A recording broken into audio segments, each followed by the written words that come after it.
viewers. Welcome to another episode of Immigration for All presented by Nora Global and powered by Khulna Tech. For today's session, I am your host, Orpa.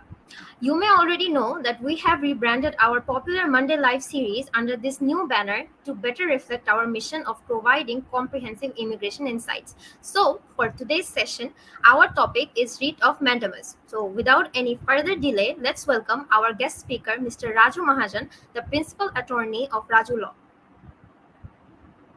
Thank you, Orpa, for inviting me to this show, and thanks for the rebranding. I think it will be more effective to the people, to our audience, and hopefully it will be very helpful to them. Sure. Thank you so much for joining. So, Mr. Mahajan, how are you doing today? I'm good. Thank you. Thank you for asking. How are you? I am also fine. So, before we dive into today's topic, I would like to remind everyone that you have any question or comments, feel free to share them with us through the comment box or via email. Additionally, Mr. Mahajan will be taking live calls after his presentation. You can find the call-in number displayed on the screen. So, Mr. Mahajan, please proceed with today's speech. Thank you very much. I would like to share the screen, not a screen, PowerPoint. Thank you. Yeah. All right, thank you very much. So as you know, our today's topic is Writ of Mandamus. Every day we get a lot of email, a lot of call about Writ of Mandamus because many people, they're curious to know about Writ of Mandamus. It's a fairly new topic in immigration law, of course, because basically Writ of Mandamus is not a law related to immigration. Writ of Mandamus is the administrative law. The purpose of Writ of Mandamus is to expedited government services. America has multiple layers of government. On the top, there's a federal government, and then there's a state government, and then there's a municipal government. And not only government, if there's any semi-government, non-government organization, and if they do anything, when they provide any service, and the beneficiary of the service, provided service, if they do not get any benefit within the reasonable time. Here, the tricky part is the reasonable time. If they do not get within a reasonable time, then they can file a writ of mandamus in a federal court to compel the organization, either it's a federal, state, or municipal government, or any organization, to compel the organization to do their job on time.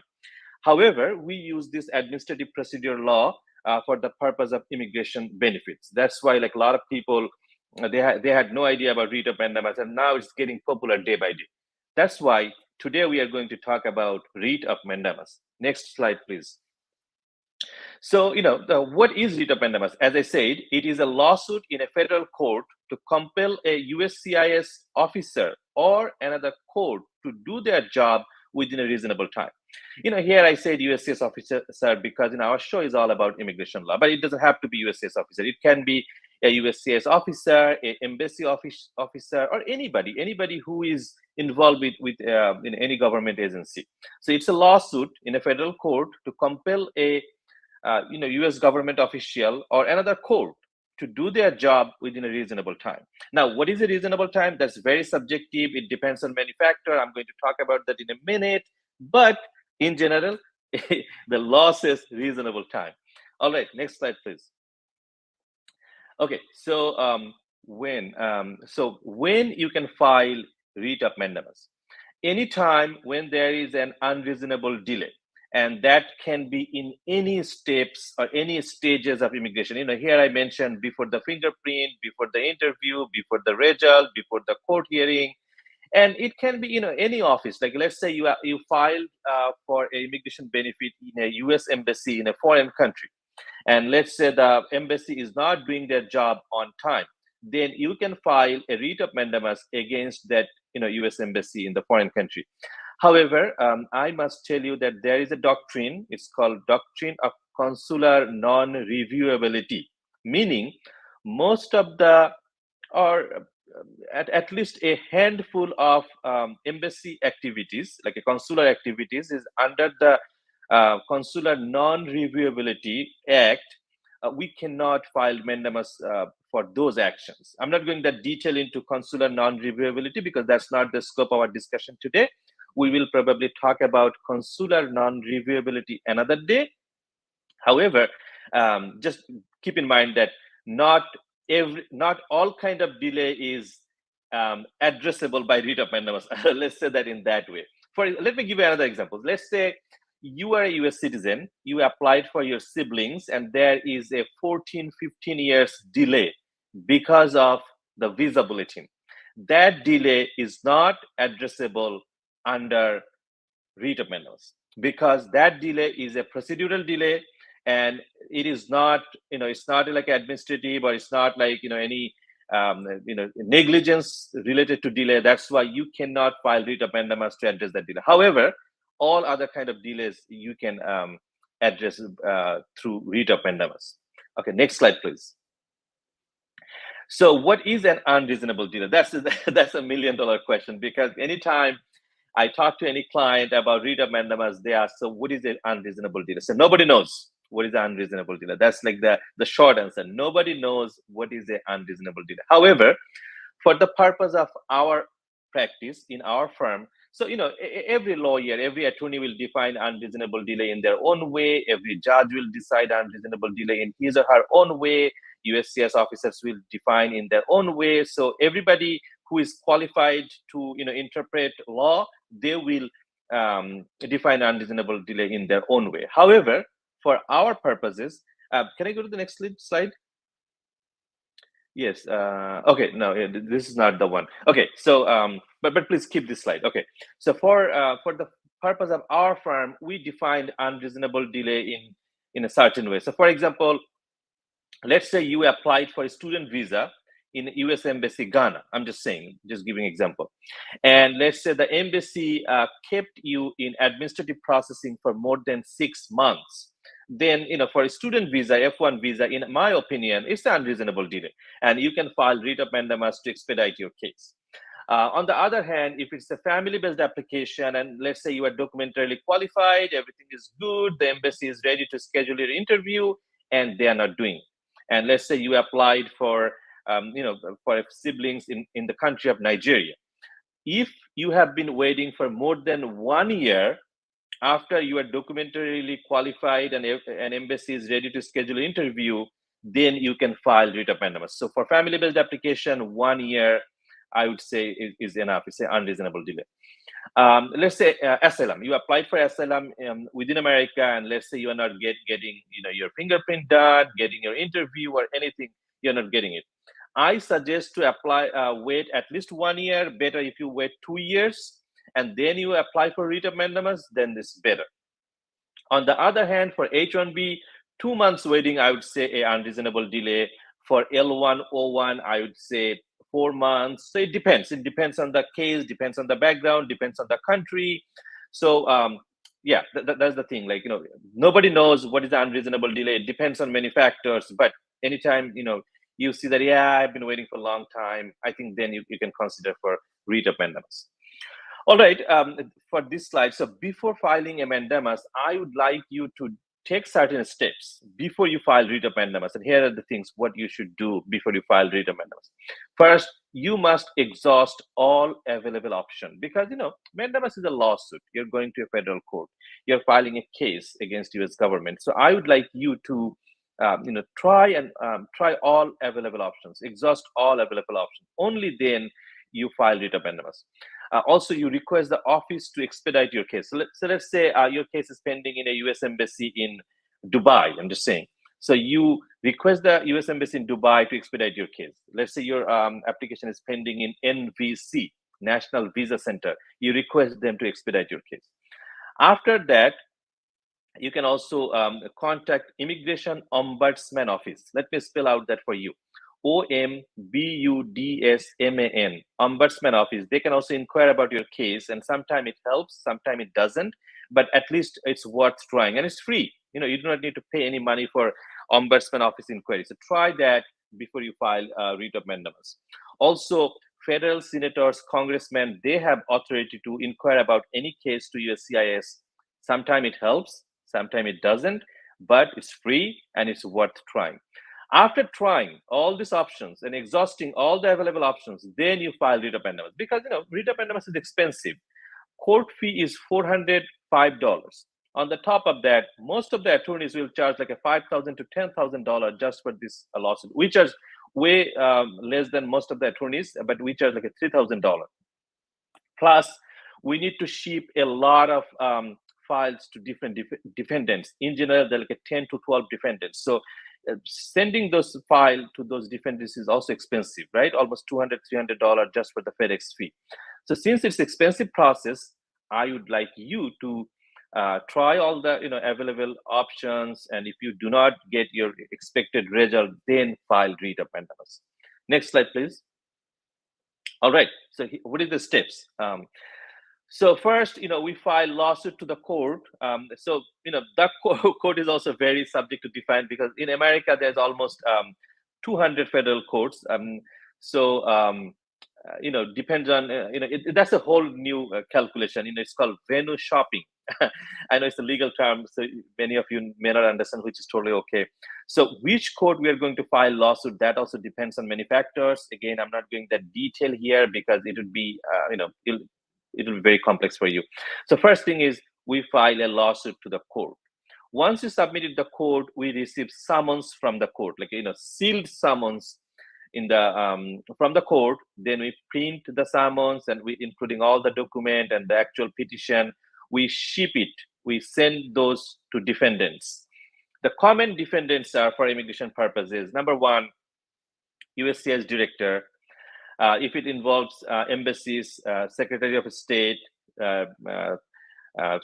Secretary of Justice, and also, let's say your case is pending in U.S. Embassy in, let's say, Ghana. I'm just giving an example.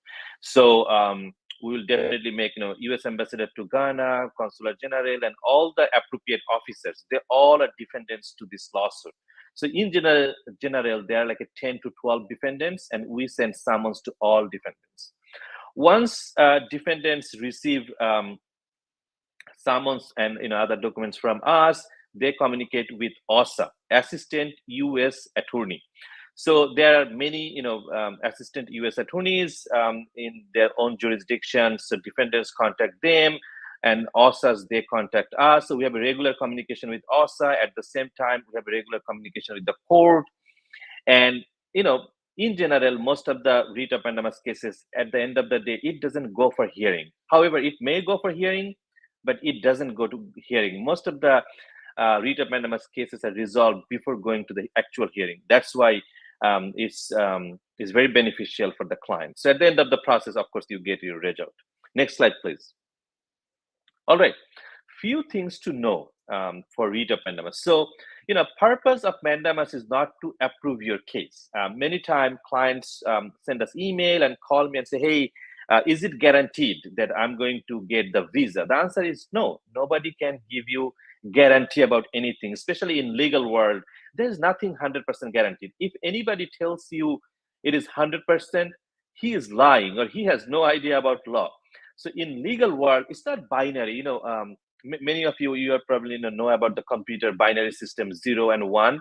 Law is not binary. Law has a lot of gray area, and at the end of the day, everything depends on many factors. So the purpose of mandamus lawsuit is not approving your case. The purpose is to expedite your case.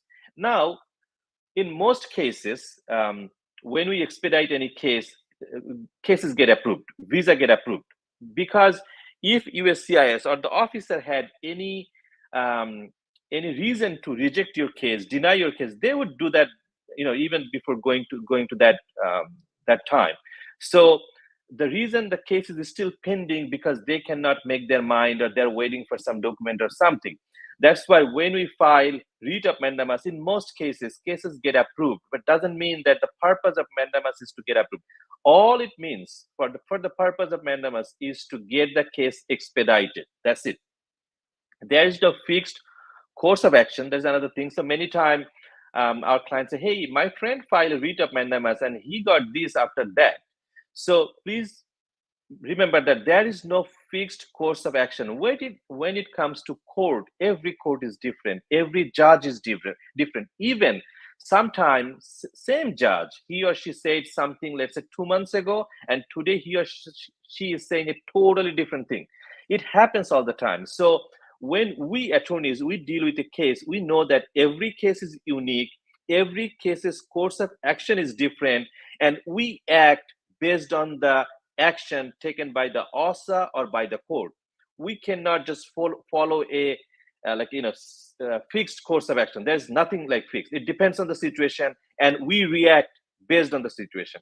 So please remember that there is no fixed course of action. Also, you will not understand all activity. This is another thing, it's a court procedure. Court procedure is a complex matter. Even when I studied law in law school, just the civil procedure, it's a 3-credit course, and civil procedure is one of the toughest course in law school, US law school. So court procedure is complex. Again, it depends on different factors. It depends on the judges, depends on the court, depends on the level of the court. So please do not try to understand everything, because it will be your waste of time, and you'll not, at the end of the day, it will make you feel even bad. So I tell my clients, please do not try to understand everything. When you hire an attorney, trust your attorney. Your attorney is well equipped to take care of your matter, and they have license, they have education, they have everything. So trust your attorney and let him or her take care of your matter. Do not try to understand every single petition, every single steps. That will make you feel bad. I can tell you that from my experience. Next slide, please. All right, that was my short presentation about writ of mandamus. So before we conclude, so in general, it takes us approximately 2 to 3 weeks to prepare your case and submit it to the court. Court usually takes 60 to 90 days. So in general, you will get result within 90 to 120 days. Again, nothing is 100% guaranteed, nothing is concrete. It may depend, but this is kind of the regular course of action. Thank you very much. Arpa, let's get back to you. Thank you so much, Mr. Mahajan, for this wonderful presentation. So now we have some questions on the topic writ of mandamus from our prospective clients. So the first question is, how do I know if my case qualifies for a writ of mandamus? So the magic word for qualification is called unreasonable delay. You have to know if the case you have been waiting, it passed the unreasonable delay period. Now, how do you know? You have to contact attorney, because every attorney will define in a different way. Like, for example, I said for administrative processing for F1 visa application, I say 6 months is unreasonable delay. You may contact another attorney, and that attorney may say, no, 6 months is not unreasonable delay. 1 year is unreasonable delay. Does that mean that attorney is wrong? No. Does that mean that I am wrong? No. We attorneys, we define things in our own way. And that's the beauty of the law. Sometimes, some of my clients, they come and say, hey, I contacted the attorney and he said this. You are saying this. Who is right? My answer is probably both of them are right. Because, again, law is not a binary thing. It's not science. It's law. That's why many times I advise people to contact an attorney and ask him or her opinion. And whatever the attorney said, you have to trust them, because they know what they're talking about. So the short answer to your question, you have to wait for an unreasonable time. And if you do not know what is the unreasonable time, contact the attorney. They will be able to tell you. Thank you so much for this wonderful answer. So the next question is, how would I know if my case has been unreasonably delayed? Again, the same answer. You have to. So if you go to our website, we published a list of the unreasonable delays based on different circumstances. I also mentioned it. So you can follow our guideline, or you can follow other attorneys' guideline. But so basically, it's an unreasonable delay. Okay, very nice. So another question that we have is, can I file writ of mandamus for every kind of visa? Pretty much, yes. Except for some situation, I explained, consular non-reviewability, doctrine of consular non-reviewability. Let me tell you another thing in this time. So, most of the immigration matters involved with 2 different departments. One is called Department of State, and another one is Department of Homeland Security. So Department of State deals with US foreign policy, and they enjoy a certain layers of immunity. compared to Department of Homeland Security. Homeland Security is a regular department. They follow most of the rules and regulations applicable to all other departments. So when it goes to Department of State, meaning embassy officials, they enjoy certain levels of immunity. That's why not all of their activities are reviewable. It's called doctrine of consular non-reviewability. So anything that is within the and there are certain exceptional situations too. Again, I'm not going that deep because that will require a lot of discussion. So anything that is not within the doctrine of non-reviewability part, then you can file writ of mandamus. Those are the situations that is beyond consular non-reviewability. You can file writ of mandamus for those matters. Okay, very nice. So another question that we have very often is, can I file a writ of mandamus from outside USA? Yes, you can file writ of mandamus from anywhere in the world. It doesn't matter where you live, but you have to file in a US federal court located within America. Okay. Addition to this question, here is another question that says, can multiple people file a writ of mandamus together? So it depends if multiple. So it depends on the case. So let's say a U.S. citizen applied for his or her siblings, and there's let's say 5 siblings, and including the children, there are let's say 25 people, but they all come from one single case, which is a U.S. citizen applied for his or her siblings. Then yes, all 25 people can be can come together and file this writ. They can be plaintiff. However, if they are not related, and if there's multiple different cases, then they cannot come together and they cannot file together. So it depends on. However, there's another situation. So again, law is not like binary. It's not a 1 or 0. So let's say a particular U.S. consulate in a particular country, they are delaying the entire process for everybody. Then a lot of people, they can come together and they can file a class action writ of mandamus. That's a totally different kind of concept, but all it means is, let's say a U.S. embassy in, again, let's say a U.S. embassy in Burkina Faso, it's an African country, Burkina Faso, they are delaying the entire process. And all the beneficiaries, they can come together and they can file a writ of mandamus against the U.S. embassy in Burkina Faso to expedite everybody's case. So yes, in that situation, you can there can be multiple plaintiffs, but in general, all the plaintiffs related to one case can file one writ of mandamus. Thank you for your answer. So next question is, what happens after a writ of mandamus is filed? So again, I explained the situation a little earlier. Once we submit the writ to a court issues summons, we print the summon, including all of the supporting document, we ship it to defendants. Usually there are 10 to 12 defendants. Then defendants contact OSA, Assistant U.S. Attorney. So there's an office called U.S. Attorney's Office. They contact them.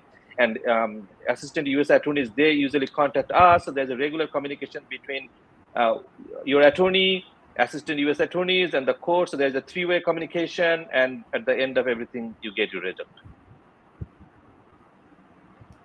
Splendid. So another question that we have. Orpa, I think you're frozen.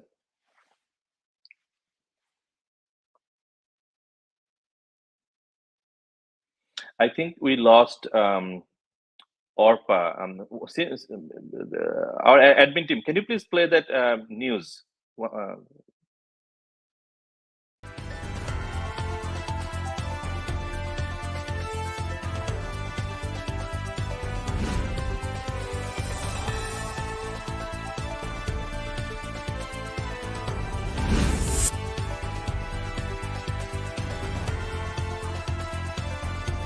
Welcome to the latest episode of Weekly Immigration News by Raju Law.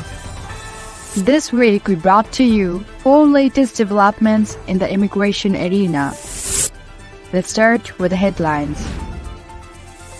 New guidance on EB-1 eligibility criteria. U.S. Embassy in India adds 250,000 new visa appointments. Notice of Diversity Visa Program for Fiscal Year 2026. Fiscal Year 2025 Refugee Admissions Determination. Let's get into details. On October 2, 2024, USCIS issued new guidance on EB-1 visa eligibility for individuals with extraordinary ability. The update allows team members to qualify as lesser recognized prizes, considers past memberships under the membership criteria, and removes the requirement for published materials to show the value of an individual's work. It also clarifies that non-artistic exhibitions can support comparable evidence claims, while only artistic exhibitions counter under the regulatory definition. This guidance is effective immediately and replaces previous instructions. Next up, the U.S. Embassy in New Delhi announced 250,000 additional visa appointments for Indian travelers, including tourist, skilled worker, and student visas to expedite interviews and strengthen U.S.-India ties. In 2024, over 1.2 million Indians traveled to the U.S., a 35% increase from 2023. The embassy processed over 1 million non-immigrant visa applications for the second year. Moving on, the Diversity Immigrant Visa Program, or DV 2026, run by the Department of State, offers up to 55,000 visas for fiscal year 2026 to individuals from countries with low U.S. immigration rates. There is no registration fee, but selectees must pay a visa application fee before their interview. Eligibility is strict and selection is made through a random computer drawing. Visas are distributed across 6 geographic regions, with no country receiving more than 7%. Natives from countries with over 50,000 U.S. immigrants in the last 5 years are ineligible. Finally, the Presidential Determination on Refugee Admissions for fiscal year 2025 sets a cap of up to 125,000 refugees based on humanitarian or national interest. Regional allocations include 30,000 to 50,000 for Africa, 10,000 to 20,000 for East Asia, 2,000 to 3,000 for Europe and Central Asia, 35,000 to 50,000 for Latin America and the Caribbean, and 30,000 to 45,000 for the Near East and South Asia. Unused admissions can be reallocated between regions, and specific groups from countries like Cuba, Iraq, and Central America may receive special consideration.